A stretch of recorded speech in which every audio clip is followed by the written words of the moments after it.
हाल ही में अमेरिका में presidential election खत्म हुए हों। ऐसे में बड़ा सवाल यह है कि जीत तो ट्रंप गए, लेकिन वर्तमान में अमेरिकी राष्ट्रपति है कौन। ट्रंप के इलेक्शन जीतने से पूर्व भी ट्रंप ने यह कहा था कि अगर मैं राष्ट्रपति बनता हूं तो मैं रशिया यूक्रेन वॉर रुकवा दूंगा। इनका इलेक्शन जीतकर आना, इलेक्शन वाले दिन भी और इलेक्शन के बाद भी बार बार यह दोहराना कि अगर मैं आया तो मैं पश्चिम एशिया समेत इन सभी क्षेत्रों में शांति स्थापित करवा दूंगा, रशिया यूक्रेन का वॉर रुकवा दूंगा, यह बात संभवतया किसी को रास नहीं आई। और वो किसे रास नहीं आई वो मैं आज के सेशन में बताने वाला हूं। साथियों, यह याद रखने की आवश्यकता है कि ट्रंप अमेरिकी राष्ट्रपति बनेंगे 20 जनवरी 2025 से। फिलहाल के लिए बाइडेन ही अमेरिकी राष्ट्रपति हैं। आपने एक फॉर्मल मीटिंग इनके साथ की है बाइडेन, लेकिन जाते जाते एक गांव में कहावत है कि खाया नहीं तो ढुलाया सही, कि मैंने नहीं खाया तो इसको मैं वेस्ट करके ही जा रहा हूं। यानी कि इनकी स्ट्रेटजी में जो बात अब देखने को मिल रही है, इससे यह पता चलता है कि बाइडेन बहुत ज्यादा destructive in nature person prove होने वाले हैं। ऐसा मैं क्यों कह रहा हूं?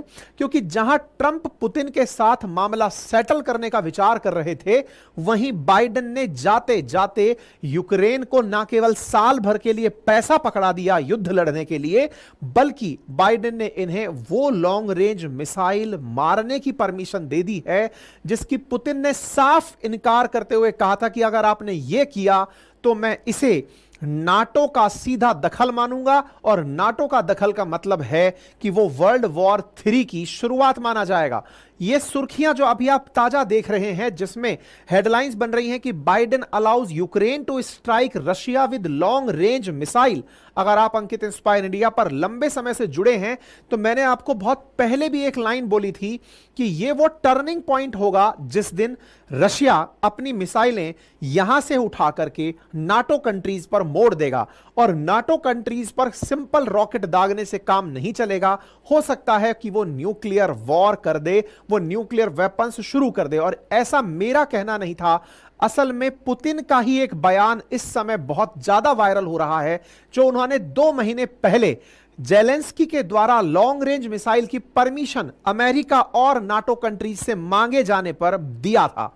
पुतिन ने साफ कहा था कि यदि इन्हें अंदर तक घुसने की इजाजत दी जाती है तो फिर यह हमला मुझ पर हमला माना जाएगा, क्योंकि इनके पास फिलहाल यानी जेलेंस्की के पास ऐसा कोई वेपन सिस्टम नहीं है।